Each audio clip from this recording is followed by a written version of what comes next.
Does your environment affect your productivity?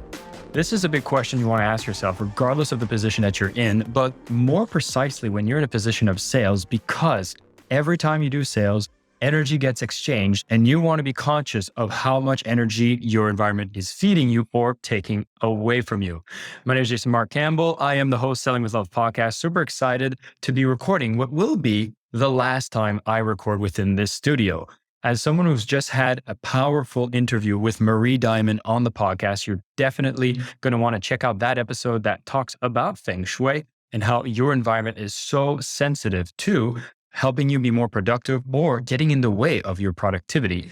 I've actually made the decision to move the recording studio outside of my home and into a proper office. Now, I find it fascinating when we start having conversations about escape the 9 to 5, work for your own terms. You don't need to go into the office anymore. You can work from home.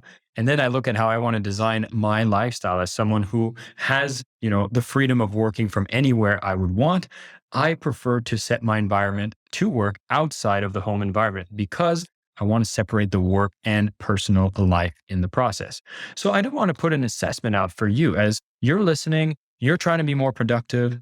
Are you conscious of the boundaries you set between time that you're working and time that you are not? Because escaping the 9 to 5 sounds good on paper, but then you go out on your own and you are now not working 9 to 5, but 24/7. How do you put delimitations and making sure that you have those clear boundaries in place?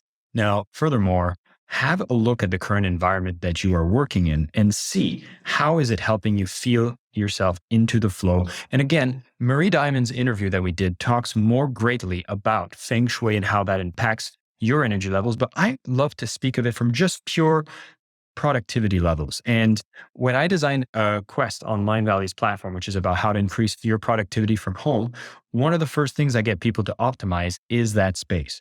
So take a look around you wherever's that space you decide to do work, whether it's that space for your sales calls or where you do strategic thinking or just get work done. What does it look like? Have a look. Is it organized? Is it messy?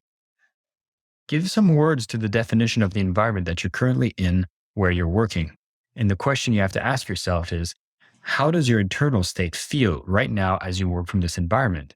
And does it find itself to be similar to the state of your environment?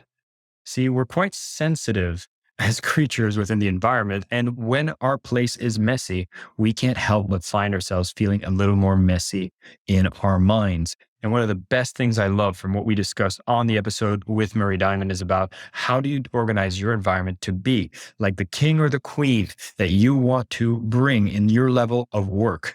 Well, does your environment actually warrant you to be holding yourself to such standards? So I find it so powerful and so amazing to take a moment and really clean out the space. Put the things that you need to see on your desk so that it feels clean and it is conducive to the kind of energy you're looking for. Are you looking to be creative? Then how is your flow happening at your desk to bring out those creative ideas? Or if you need to be structured and organized, make sure that your environment also reflects that. It's one of those small tweaks that if you're feeling yourself out of flow, not focused, maybe not driving towards doing what you really want to do, which is maybe helping you move the needle in your business, making more sales, then this is a quick adjustment that allows you to reset that energy if it's not in the place you want it to be. And so as you listen to this, maybe you're on the go, or maybe you are getting ready to start your day. A powerful habit I want to leave you with is taking the time, optimize your environment and see how it feels.